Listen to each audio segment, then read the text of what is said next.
This is one of those tough questions to answer, but it must be asked. What would you consider the highlight of your career? A moment, a situation, a decision, something that you will always remember? This will surprise you. I'm bumming a freight train out of Kansas City, and I fell off under the train and had loose clothes on, which are not right for riding freight trains. And I was so petrified, and the wheels were going right by my ear, and it was about 100 cars, and I was too scared to do anything for any, it wasn't hitting me, so why should I move? But to lay there for 90 cars or 85 cars and hope that nothing changes and that I don't move, that I will survive.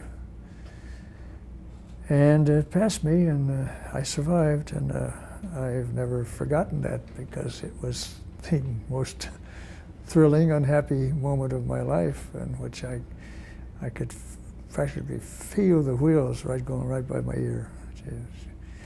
That was, I'll never forget that. Anything else is dwarfed in importance. But career-wise, oh gee, Roy. Increasing the status of WBKB, I guess, overall, over a 10-year period, of which I'm very proud, from 53 to 63, 64. Well, you started out with a couple of strikes against you, being the third network. Sure, oh yeah. And the only place to go was up. That's right. And we were down, as I said, we had 14 affiliates when the others had 71 and some other figure. So, I liked the autonomy aspect of Paramount Theaters, because it gave me a chance to act, to not have to call New York every time I wanted to find my way to the toilet, which is true now. I wouldn't, if I were younger, I wouldn't accept the management of any network-owned and operated station. It's New York controlled too much. So the fact that I had that opportunity and didn't do wrong in it, what I did improved the ratings, improved the bottom line, improved the stature of the station. I don't think anybody in town, if you look at the whole records of all of them, did quite as well. I know I'm bragging, but I feel kind of confident that that's the word in the industry by those who know something about it. That's why I'm pleased to be an interviewee of this TV Academy. Regrets? Regrets. No, I had numerous opportunities to go to New York, and I never wanted to, so that was no regret. Still regret my father dying when I was so young. My first wife died of cancer. My present wife had a stroke about 10 or 12 years ago, and she has a tough time getting around, although she does. So, well, yes, I will tell you. Next to the freight train, I had another son who committed suicide. And that I don't talk about much, but he was in his teens with women and taking dope, got on the wrong track, and limped with a bad left leg. And he pulled the covers over himself, and I was notified by it, and I went out, saw his dead body not too far from here. So that was the biggest regret. For a man who has experienced as much life as Sterling Red Quinlan has, let's look forward a little bit to the future of the industry to which you contributed so much. Is public television going to always be a viable contribution? It has some very strenuous challenges ahead of it. Cable is giving us the option of 4 or 5 public channels, as you well know.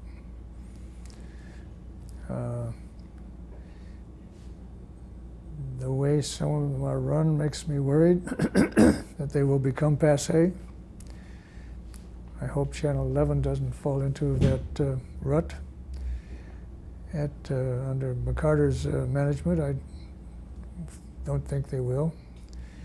And the new manager, Dan Schmidt, who runs their FM station, I think he's on the right track and will stay that way. But we've got, public television has to find a highway of its own that isn't confused with other cable channels, and that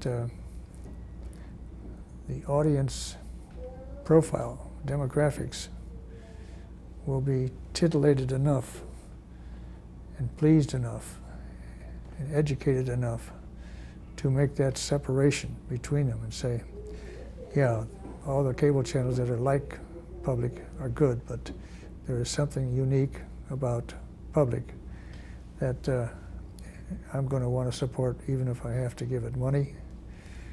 Or if the government has to give it money, it's not going to get there and with the kind of commercials they can do only. So I guess finding a profile that is distinct enough and different enough from what we're getting in that line on cable is the challenge that we must meet to stay on the air. And the chips are down and the audience is out and judgment is not here. But I think in 5 years we'll find out. Does network television fall into that same category in the fact that fewer people are watching the network? Oh yes, totally now. If you add up all the cable channels and add them up, they have a higher audience viewership than the the 5 networks. So what's their future? Their future is, I think it's headed downward to quite a bit further degree, and it will level off and be an extension of what it is. I don't see any great highlights of improvement for the commercial networks. What is the government's responsibility, or what is the government's role in all of this? As far as regulation, should there be less? Should there be more? Can our government do anything? Should they do anything? No, I don't think they can, and nor do I think they should. I don't think they should. The FCC is an observer and a watchdog, but they can't finance the industry. They can't change the basic rules of the industry unless Congress agrees. And I think the government is on the back burner and will not attempt, even with the votes they could get if they could, to change basically the way the commercial system operates. Can the industry self-regulate to a degree that would please both sides, the right and the left? To a degree, but when you got both sides of the house, it's going to be spasmodic and occasional, and usually not gigantic in its importance. We hear words now on network television at night that we sometimes don't even use in our homes, at the breakfast table for certain. Yeah. Is this just going to continue? Yes, I think it will. I'm sorry to say, but it will.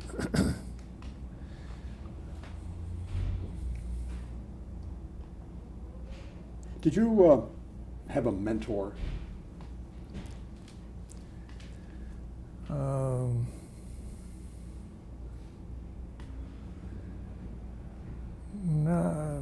really, as a kid starting out with that local paper, the editor who got me a job with Gary, Indiana, he was kind of a mentor for a few years. I have great respect for leaders of the industry and know a lot of them. Find I don't thoroughly agree with any one of them. I am my own person and have a few slight changes that are mine. But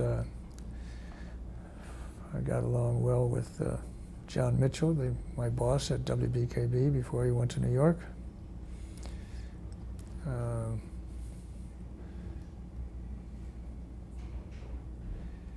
No, I had good associations with a lot of them. Bill Friedkin was a good one. What's the Bill Eddy was a good one. what's the best advice that you ever gave anyone?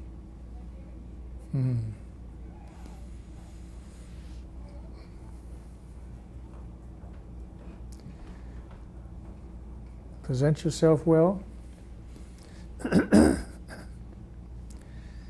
Do loads of research on whatever the subject is that you want to proceed with. Stay current with all the media and the pulse of America. Don't get knocked out by the changes that are always going to be coming. Some of them to the worse, and some to the better, I think, I hope. But preparation, I think. I have a number of friends who sick their college students on me to help get a job, and I don't mind it. I like them to come to me, and when they come in the end of May in their last year at Iowa University or Michigan or whatever, and they expect to land something right away, I kind of close that window real quick. I tell them to come in with a narrative letter besides their resume. Who they are and what they think they are, 5 pages, 10 pages. I want to see how well they can write, who they think they are, how they see themselves proceeding.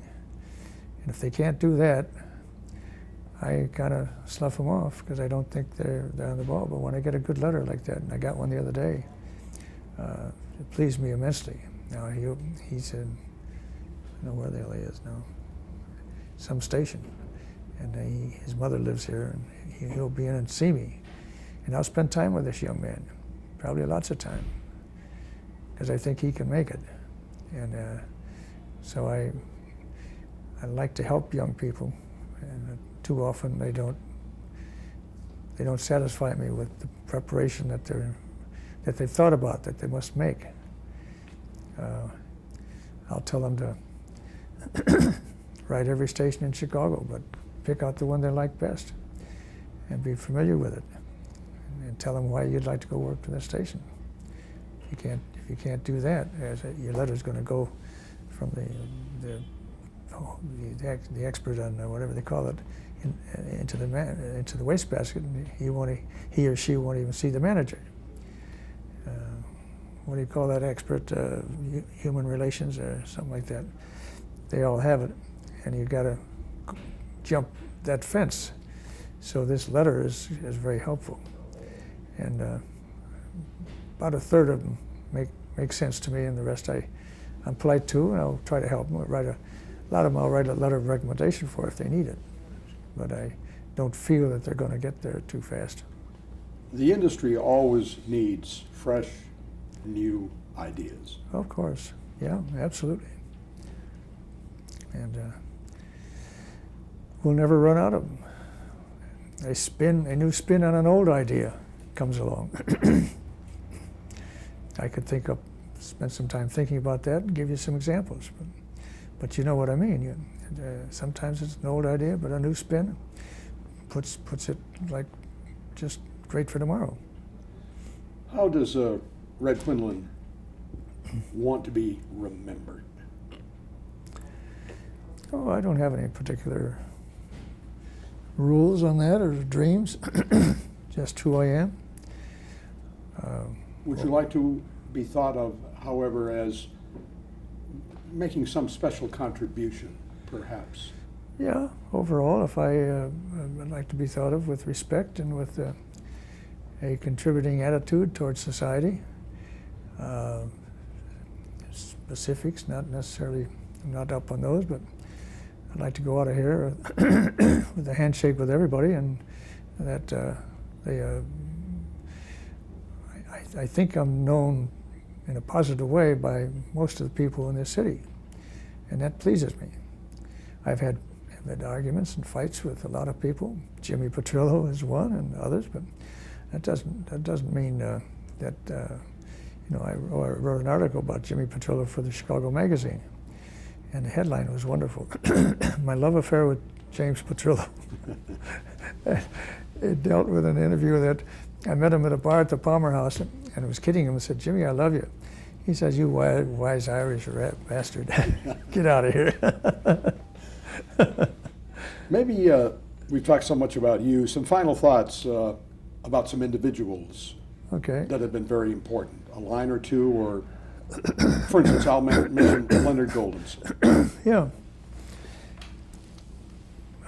I'm glad I had such a long association with Leonard, more than I would have felt I would have with Paley or Sarnoff or any of the others. He guided the ABC network very carefully, found a niche for itself with motion picture films from Warner Brothers. Warner Brothers, the motion picture industry was dead set against Leonard and going into this thing, but he broke them down. And he started with Paramount. And it wasn't too long before they were all making things for him if he wanted them. And that gave ABC a niche that it badly needed, and it made it successful. Elton Rule. Oh, he was my buddy. Had the great style, great class, great feeling with people, and got along with people. Probably the most popular manager we had, and the most popular president.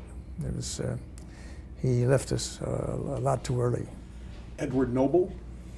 Ed Noble, I only knew surface-wise. He owned ABC. Yeah, he was the guy that the little peppermint chips. Yeah, he was not a guy you'd come on to real good. He was always kind of aloof and so forth, and I never made any effort to. Once I got a call from New York from somebody. Noble's going to be let go, and Leonard's going to take over, and Kintner's going to be let go. And whose side are you on? And I made it very clear. I got along well with Kintner, not even knew much about Noble, but I said, Leonard's the guy. I'm surprised he even made the phone call. I was going to mention Robert Kintner next, anyways. He was a good manager. He filled a niche there that was good for a while. I liked him, and I wouldn't call him tops, but he was good to excellent in his genre. Oliver Trays. Ollie Trays and I fought all the time. I didn't think too much of him.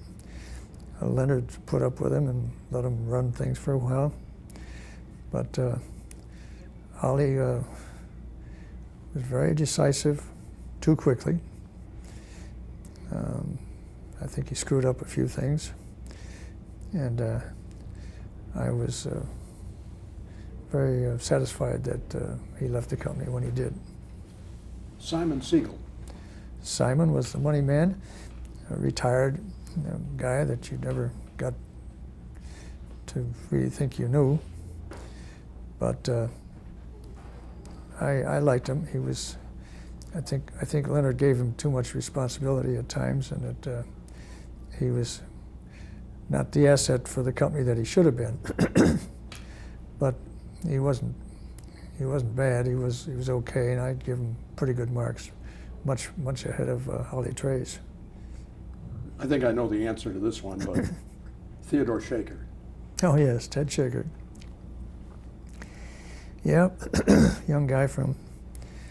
We got him from CBS stations. I think station group, I think. And he came in to run our spot sales, and he did a pretty good job on that. That's what he was doing at CBS in sales. And somehow he got Simon Siegel's ear. Simon began to like him more and more and give him more authority. And as he got that, he became pushy. Instead of autonomy with the 5 owned and operated stations for ABC, he wanted his own guy in each station. And he started with me. And we had, they say, almost no communication. I wouldn't talk to him.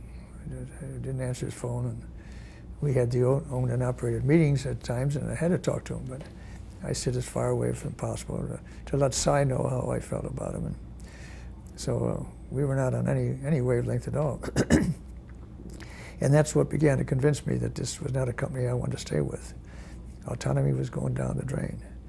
And Shaker was the main progenitor of that, because he wanted, and when he put his man in Chicago, and he got his man in New York, put his man in all of them, I think before they found out who he was, and they let him go. Thank God. Fred Silverman. Fred I had a lot of respect for. I didn't know him well personally, but I liked his career, and I thought he was talented, and I told him that, and I think he was really a good asset to the industry. Roone Arledge. Roone was a good guy too. He was pretty headstrong, but he did some things for the ABC News Network that helped build it. He got some good personalities. No, I'd say Roone was a very strong asset to the company. Richard O'Leary. Dick O'Leary was Elton Rowe's closest buddy. They both came from California. Elton thought the world of him. I liked Dick personally. He was a very likable guy, and he was one of the managers. About 7 managers followed me in Chicago, and he was one of them. And he did a pretty good job. I don't know whether he quit or was let go or what, but he was in there for several years, and I'd give him decent marks. Jim Duffy. Jim Duffy, he's from Chicago, and yeah, he was a good salesman, very good. I liked him too. Bill Ryan.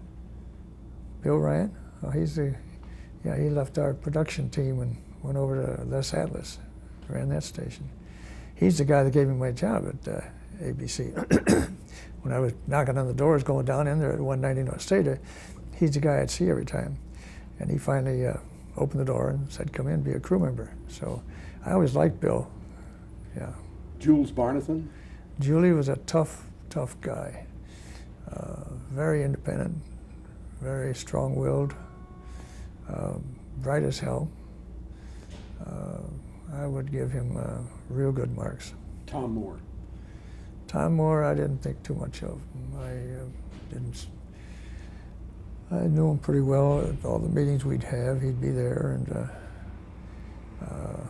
I always had a vague feeling about who Tom Moore was and what he was, and he never came out and put an imprint on my mind as to what he was as an executive. I thought he was kind of wishy-washy and couldn't make up his mind at times, and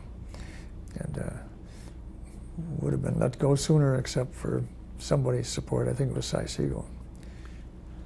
Bill Sheehan. Bill, I didn't have much to do with. I don't know much about Bill. Tony Accardo. Tony Accardo. Well, he was the head of the mob at that time, and he was written about, and I sometimes wonder what would have happened if I had put that show on the air this is your life, Tony. The reason I think I'm glad I didn't is how Tom Duggan left us. One night, I get a call from Las Vegas. I could hear the slot machines, and it's Tom Duggan on the telephone. He's saying, "Red, I'm leaving. I had just finished the merger, and there was a chapter in there about Slam Murphy, about his exploits and ducking the talk show and going off and hiding for a week or two." And I said, "Of course, why?" He said, I'm going out the coast, see what I could do out there." I said, don't you, that you're under contract to me?" He says, "Yeah, that's why I'm calling you." He said, "I'd like to get out of my contract." I said, "You got 2 years to go. And I want to know why you're leaving. Not just because there's other opportunities. I know you probably get a job out there, be picked up by one of the stations." "Well, I can't get into it now. I just can't." So we settled nothing on that phone call. But he goes out to California. I have to replace him on the show. And he got a job immediately with one of the stations. He worked at all of them for the next 5 years. Never stayed with any of them more than 1 year or 2 years. But I think that he was embarrassed out of town because Tom got into a little affair with one of the mob guy's lawyers' wife or daughter. I don't remember which. Forget his name, but he was right in there with the mob. His name was very familiar to readers. And Tom was going out with her. And this began to make the gossip columns real big time, big items. And I tried to get some statement from him why he was doing that.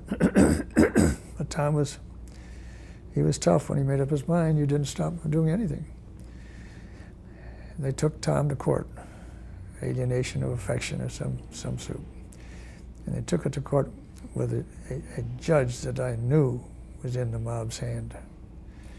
And they were trying to embarrass him because he had so many fans amongst the women. Women loved him, and the men did too, but the women were even more so. And there was a lot of talk about this thing, and they were trying to ruin his reputation. I think that's what happened, that he was embarrassed, plus some other threats that might have been much more serious than that. Get out now, or you'll never have a chance to get out. So that kind of taught me that the mob was still working on things, and I think they stopped Duggan with that alienation of affection thing. We're going to stop for a moment. We want to just make one tape change, and I got just a few more names. Okay? Okay, all right. Good.